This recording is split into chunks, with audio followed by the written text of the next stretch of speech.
So guys, এখন বাজে হইলো সকাল 7:17। ঘুম থেকে আজকে আগেই উঠতে পারছি। This is day 2 of fixing my sleep cycle. So এলো আমার ঘুম থেকে ওঠার পর রুমের অবস্থা। মশারি এখনও পইড়া আছে ভাই, এখনও মশারিটা পইড়া আছে। রুমের ভাই টেবিলের বহুত বাজে অবস্থা। তো আস্তে আস্তে আগে উঠতে পারতেছি, এটা একটা ভালো দিক। আস্তে আস্তে আগে উঠতে পারতেছি, হয়তো বা আমি 4টার দিকে উঠতে পারতেছি না, যেটা আমি ট্রাই করছিলাম 3টা বা 4টার দিকে, বাট আমি আস্তে আস্তে আগে উঠতেছি, তো এটা একটা ভালো দিক। ঠিক আছে, তাহলে আল্লাহ হাফেজ। সো তারপর আমি বিছনা গুছানো শুরু করে দিই। প্রথমে আমি মশারিটা আটকাই, যাতে একটু বিছনাটা সুন্দর লাগুক, কারণ পরিবেশ ভালো লাগলে ভাই পড়ার আলাদা মুড তৈরি হয়ে যায়। সো মশারিটা গুছাইতে গুছাইতে আমি তারপর আসি টেবিলের দিকে, কারণ টেবিলের যে বাজে অবস্থা তোমরা তো দেখতেই পারতেছো। তো তখন আমি স্ট্রিম অন করে দিতেছিলাম, ওই যে আমার ল্যাপটপের স্ক্রিনে দেখা যাচ্ছে। সো আমি তারপর টেবিলটা গুছানো শুরু করে দিই। টেবিলের তো বহুত বাজে অবস্থা এই জায়গায়, just দেখো ভাই, চারদিকে সব কিছু পড়ে আছে, চায়ের কাপ, প্লেট টেট। তো রাতে ঘুমানোর আগে পরিষ্কার করা উচিত ছিল, বাট ভাই প্রচুর টায়ার্ড লাগতেছিল, তাই ঘুমাই পড়ছিলাম। সো তারপর আমি টেবিল গোছানো শেষে আমি মাল্টিপ্লাগগুলো অন করতে থাকি, মাল্টিপ্লাগের সুইচগুলো আর কি। প্রথমে ল্যাপটপেরটা অন করি, তারপর ফোনের চার্জারটা, মাঝে মধ্যে অনেক কিছু চার্জ দেওয়া লাগে, আর ল্যাপটপের চার্জার অন না করলে বেশিক্ষণ চার্জ থাকবে না। তারপর রিং লাইটটা অন করি, কারণ ভাই রিং লাইটের সামনে পড়তে আমার মানে আলাদা ভাল লাগে। আর মানে আমার ব্রেন ততক্ষণে নোটিফিকেশন পাওয়া যায় যে এখন পড়তে হবে, এই লাইটটা অন হয়ে গেছে, মানে পড়তে হবে। এই লাইটে পড়তে আলাদা একটা কোজি ফিল হয়। সো তারপর বেশি একটা প্যারা না নিয়ে আমি পড়ালেখা শুরু করে দেই। সকালে পড়তে টু বি অনেস্ট এখন একটু পড়তে কষ্ট হয়। আগে যেমনি রাত জেগে পড়তাম, একটা অ্যাটেনশন থাকতো। এখন ভাই মানে নিজের রুটিনটা চেঞ্জ করার ট্রাই করতেছি। রাত জাগা পাখি থেকে ভোরের পাখি হওয়ার ট্রাই করতেছি। সো সকালবেলা মানে পড়ালেখায় একটা মনোযোগ যেটা, ওইটা ধরে রাখতে কষ্ট হয়, মানে বিরক্তি লেগে যায়। বাট আস্তে, আস্তে আমি খেয়াল করতেছি যে আস্তে, আস্তে বিরক্তিটা ঠিক হয়ে যেতেছে, আর আমি ভালোভাবে মনোযোগ দিয়ে পড়তে পারতেছি। আর আমি যখন এখন তো 7টার দিকে উঠতেছি অ্যারাউন্ড, বাট আমি যখন ভাই ভোর 4টা 5টা বা 3টার দিকে যখন আমি উঠা শুরু করব, যখন দিয়ে আমি মানে পড়া শুরু করব, তখন দিয়ে মানে দুপুর 10টা 11টা পর্যন্ত আমি লাইফ স্টাডিতে পড়লাম। মানে কি বিরাট একটা টাইম, একটা পড়াশোনা হয়ে গেল। তো সকালবেলায় আমার প্রায় পড়ালেখার সব শেষ, সারাদিন আমি ফ্রি থাকি বাকি সব কাজ করার জন্য। তো এইভাবে আমি এখানে মূলত কেমিস্ট্রি পড়তেছিলাম, কেমিস্ট্রি মানে ক্লাস করতেছিলাম আর নোট করতেছিলাম যখন যেটা দরকার পড়ে। আর ব্রেক টাইমে তো সবার সাথে কথা বলতেছিলাম। এখানে সকালবেলা মানুষ একটু কম থাকে নর্মালি, বাট সকালবেলা যারা থাকে তারা ডেইলি অ্যাক্টিভ থাকে। তোমরাও চাইলে ভাই সকালবেলা আমার সাথে জয়েন দিতে পারো, যারা সকালে পড়ো। আর যারা যারা স্লিপ সাইকেল ঠিক করতে চাইতেছো আমার সাথেই ঠিক করে ফেলো। পরে ভাই মানে আমি যখন মনে করো ভোর 4টার দিকে যখন আসা শুরু করবো, এখন তো 7টার দিকে আসতেছি, তুমিও ভাই অটোমেটিকভাবে যে ভাই মাহির ভাই আসতেছে আমারও আসা উচিত, মানে আলাদা একটা মোটিভেশন পেয়ে যাবে তুমি সকালে উঠার জন্য। মানে তোমার ব্রেন তোমাকে জোর করে উঠাবে ভাই। মানে এই অভ্যাসটা যদি করতে পারো না এখনই, তোমার একটা সুবর্ণ সুযোগ আমার সাথে মানে আসার জন্য। প্লাস তুমি তো সকালবেলা একলা পড়তে ভালো নাও লাগতে পারে, সো আমারে তো পাইয়া যাইতেছই তুমি লাইভে প্রত্যেকদিন। আর প্লাস লাইভ চ্যাটে তো অন্য অন্য মানুষরা থাকবে, ওদের সাথে তুমি কথা বলতে পারবা, প্লাস ব্রেক টাইমে প্লাস আলাদা একটা কমিউনিটি তৈরি হয়েছে। তো তুমি মানে আলাদা একটা প্রোডাক্টিভিটি এসে থাকতে পারবা, কারণ এই জায়গায় যারা থাকে তাদের মধ্যে সকালবেলা প্রায় সবাই পড়ালেখা করে, তেমন একটা গল্প কেউ করে না, সকালবেলা প্রায় সবাই পড়ালেখা করে। তারপর সকালের লাইফ স্টাডি শেষে আমি একটু ছাদে যাই, ছাদে যাইতে থাকি আর কেরা ছাদে যাওয়ার সিঁড়ি দিয়ে ওঠার টাইমের ভিডিও। কারণ ভাই দেখো, সূর্যের আলো বা ন্যাচারাল লাইট যে পরিমাণ মোটিভেশন দেয় তা অন্য কিছু দিতে পারে না। মানে এটা সায়েন্টিফিক্যালি প্রুভেন, সূর্যের আলো তোমার মোটিভেশন দেয়। এর জন্য দেখবা বিভিন্ন প্রায় সব জীবই সূর্যের আলো পোহায়। তো আমি দুপুরবেলায় বাইরে যাওয়ার ট্রাই করি, এখন তো বর্ষাকাল চলতেছে একটু কম দেওয়া হইতেছে, বাট যখন আকাশ ক্লিয়ার থাকে তখন বাইরে যাওয়ার ট্রাই করি আর একটু সানলাইট নেওয়ার ট্রাই করি। বাট আজকে একটু সানলাইটটা কম ছিল, মানে মেঘ দিয়ে একটু ঢাকা ছিল, পরে বৃষ্টি নামবে তো এই কারণে মেঘ দিয়ে অনেকটা ঢাকা ছিল, তেমন একটা সূর্যের আলো পাই নাই। তো তারপরও ভাই আমি একটু আলো পোহাইতে থাকি, একটু চারপাশে দেখতে থাকি। সারাদিন তো ভাই চার দেওয়ালের মধ্যেই বন্দি থাকি, পড়তে থাকি। তো মাঝে মধ্যে ভাই একটু ছাদে গিয়ে মানে আলাদা একটা মোটিভেশন পাওয়া যায়।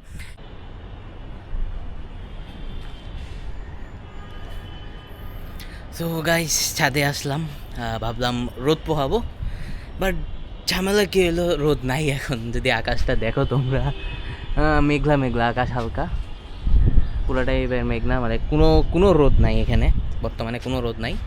এই পাশটা একটু পরিষ্কার আছে, দেখতে পারো কত সুন্দর আকাশ সেটা, বাট পুরোটা রোদ নাই। ভাবলাম একটু মোটিভেশন নিতে আসবো, কারণ ভাই আমার মোটিভেশন সূর্য।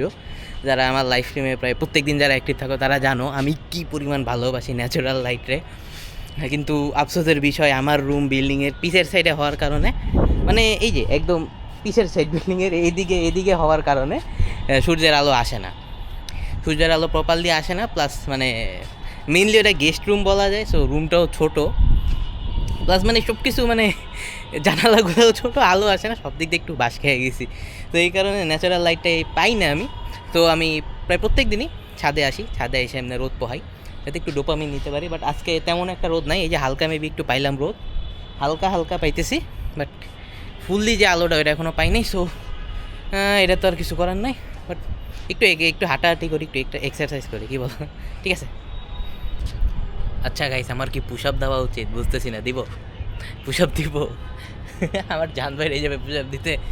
এই যে ভাই ওজন, এই ওজন আগে কমায় দেখি, ট্রাই মেরে দেখি একটা, কি বলো? নিজের ইজ্জতের ফালুদা করতে রেডি, আশেপাশের মানুষজন তাকাই থাকবে। দেখি পারি কিনা। পারবো না, আমি একটাও দিতে পারবো না। না, পুরা লেথে গেছি। একটা দিছি ভাই, রে না, পুরা লেথে গেছি প্রথমটাতে ভাই, পুরা লেতাই গেছি ভাই প্রথমটাতে, পুরা মাটিতে শুয়ে গেছি। যাই হোক, আরো ওজন কমানো লাগবে পুশ আপ দেওয়ার জন্য, নাহলে কষ্ট হবে প্রচুর। আর একটু হাঁটাহাঁটি করবো, হাঁটাহাঁটি এক্সারসাইজ করে দেন যাবো সাইকেলটার একটু ঠিক করাইতে, একটু সার্ভিসিং লাগবে সাইকেলের।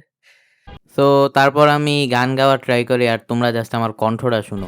I sit by myself walking to the moon,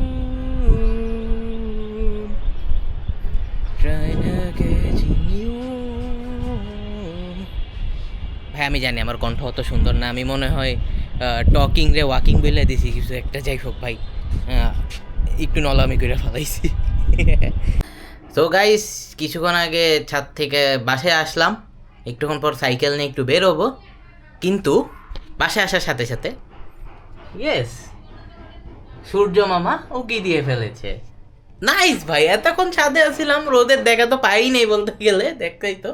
but ওই এখন বাসায় আসলাম, এখন সূর্য উঠে গেছে। কেমনটা যে লাগে ভাই, কেমনটা যে লাগে। তো তারপর আমি নিচে গ্যারেজে এসে পড়ি, এই জায়গায় আমার সাইকেলটারে দেখতে থাকি। এই সাইকেলটা আমি 2023 সালে কিনছিলাম, ক্লাস 9-এ থাকতে, একেবারে জানুয়ারিতে শুরুর দিকে। স্কুল লাইফে প্রচুর চালাইছি আমি, মানে এই সাইকেল চালাই স্কুলে যাইতাম, প্রচুর চালাইছি। বাট তারপর কলেজে ওঠার পর প্রায় চালানোই হয় নাই বলা যায়। সাইকেলটা একেবারে পড়েছিল, পুরো ধুলাবালি দিয়ে মেখে গেছে। ছোটো ভাইরে দিছিলাম, ও কিছুদিন চালায়, মানে আর চালায় নাই। তো তারপর আমি সাইকেলটা মুছে একটু সার্ভিসিং করার জন্য রওনা দিয়ে দিই। সো সাইকেল মেনলি দিছিলাম, আমি কিছুদিন চালাই নেই। এই সাইকেল হলো 2023 সালে নিয়েছিলাম আমি, ক্লাস 9-এ থাকতে, তখন 9-এ পড়তাম, জানুয়ারিতে নিয়েছিলাম। তো এখন 26 সাল আইসে পড়ছে, বছরের অর্ধেকের বেশি শেষ। তো 3.5 বছরে সাইকেলের ছোটো ভাইয়ের মাঝখান থেকে তারপর অনেক কিছুই চেঞ্জ হয়েছে। আমার ছোটো ভাই একটু স্বাস্থ্যবান, তো মানে আমার থেকে একটু স্বাস্থ্যবান। তো আগে চিকন সিট ছিল, মানে অরিজিনাল যে সিট, এই ভ্যালোসের, এটার নামটা জানি কি, আমি ভুলে গেছি, স্লেয়ার, ভ্যালোসের স্লেয়ারের সাথে যে অরিজিনাল সিটটা ছিল ওইটা ছিল, চিকন ছিল। সো মেবি বসতে কষ্ট হইতো, তাই বলাই ছিল। প্লাস এই যে এগুলা লাগাইছে, আমি মাত্র খেয়াল করলাম, এই যে লাইট জ্বলে এগুলা, এগুলো দিয়ে মানে রাতের বেলা মেবি লাইট জ্বলে, জানি না কত কিছু চেঞ্জ করছে মেবি। ওইটা সামনেও আছে একটা, তো সে হর্নটা লাগাইছে, হর্নগুলো অত ভালো না, নষ্ট হয়ে যায়। আরেকটা আছে স্কোয়ার শেপের, ওইটা ভালো আছে। বাট আপাতত কাজ চালানো যাবে। দেখি কিছুক্ষণ সাইকেল চালাই, এক হাত দিয়ে ক্যামেরা দিয়ে ধরা লাগবে, এক হাত দিয়ে সব কিছু করা লাগবে, কষ্ট হয়ে যাবে। চালাইতে থাকি, দেখা যাক, অনেকদিন পর সাইকেল নিয়ে বেরোলো। সো আমি আর ওই দিন সাইকেল চালাইতে পারি নাই, কিছুক্ষণ পরেই মানে বৃষ্টিও শুরু হয়ে গেছে। এখন বৃষ্টির মধ্যে সাইকেল চালাইলে, যারা চালাও তারা জানো যে পিছের শার্ট বা গেঞ্জির কী অবস্থা হয় মাডগার্ডের কারণে, মানে পুরা ভাই কাদা দিয়ে ভিজে যায়। সো আমি আর ওই দিন সাইকেল চালাইতে পারি নাই। বাট আমি বাসায় আসি, বাসায় আসার পর আমি লাইফ স্টাডি শুরু করে দিই। সন্ধ্যাবেলা যে লাইফ স্টাডিটা মাগরিবের, এটা আমি মাগরিবের আগে আমি শুরু করছিলাম, যেহেতু সূর্যের আলো এখনও আছে। সো মাগরিবের আগে আমি এটা শুরু করছিলাম, মাগরিবের আগে শুরু করে এখানে মেনলি আমি কেমিস্ট্রি পড়তেছিলাম। কেমিস্ট্রির যে থার্ড চ্যাপ্টারটা আছে ওইটাই দেখতেছিলাম আর পড়তেছিলাম, মানে মেনলি নোট করতেছিলাম এইখানটাতে আর কি। ডে টুতে আমার টোটাল অ্যারাউন্ড 6 থেকে 7 ঘন্টার মতো আমার পড়াশোনা হয়, একটু কম, বাট আমার স্লিপ সাইকেলের ঠিক করার জন্য এটা মেনলি হইতেছে। মানে আগে ঘুমাইতে হইতেছে, দেন বিছনায় গিয়ে কিছুক্ষণ গড়াগড়ি করা লাগে। সো এই কারণে আরকি প্রবলেমটা হইতেছে। প্লাস সকালে ভাই পড়তেও মন চায় না। মানে অ্যাটেনশন দিয়ে ধইরা রাখতেও খুবই বাজে একটা সিচুয়েশন হয়ে যাইতেছে। এখনো হইলো শুরুর দিক, সো একটু কষ্ট হবে, বাট আস্তে, আস্তে একটা দিন গিয়ে মানে আমার ব্রেন সেটারে মানায় নিবে। মানে ব্রেন আমারে সেটা মানে সেটা অ্যাডপ্ট কইরা নিবে আরকি। মানে অভিযোজন করে নিবে। কারণ ভাই আমাদের হিউম্যান বডি যেটা, হিউম্যান বডি মানে প্রচুর অভিযোজন ক্ষমতা সম্পন্ন। মানে মানায় নেয় ভাই, অ্যাডপ্ট করে নেয়। সো একটা টাইমে অ্যাডপ্ট করে নিবে। তো এই জায়গায় পড়তে, পড়তেই আমি স্ট্রিমে সবাইরে বিদায় জানায় আমি ঘুমাই পড়ি। সো যারা, যারা এখন পর্যন্ত আছো ভিডিওতে একটা লাইক, কমেন্ট অ্যান্ড সাবস্ক্রাইব করে দিও। কারণ প্রচুর মোটিভেশন পাওয়া যায় এর মাধ্যমে। আর একটা ভিডিও বানাইতে যে প্রচুর কষ্ট হয় তা তো তোমরা জানোই। সো ওই জায়গাতে একটা সাবস্ক্রাইব প্রচুর মোটিভেশন দেয়। আর তোমরা যারা, যারা আমার সাথে লাইফ স্টাডিতে পড়তে যাও বা আমার 7 মাসে এইচএসসি সিলেবাস শেষ করার চ্যালেঞ্জে অংশগ্রহণ করতে চাও, তোমরা আমার হোয়াটসঅ্যাপ আর টেলিগ্রাম চ্যানেলে জয়েন হয়ে যাও। নিচে ডেসক্রিপশনে সব দেওয়া আছে। ওই জায়গায় গেলেই তুমি জয়েন হয়ে যাবা। আর অবশ্যই চ্যানেলটাকে একটা সাবস্ক্রাইব করে দিও। আর যারা, যারা ফেসবুকে ফলো করতেছো এটা, ফেসবুকে আমি লাইভ স্টাডি করি, ফেসবুকে একটা ফলো দিয়ে দিও। তো ভালো থেকো, দেখা হবে অন্য কোনো ভিডিওতে। আসসালামু আলাইকুম।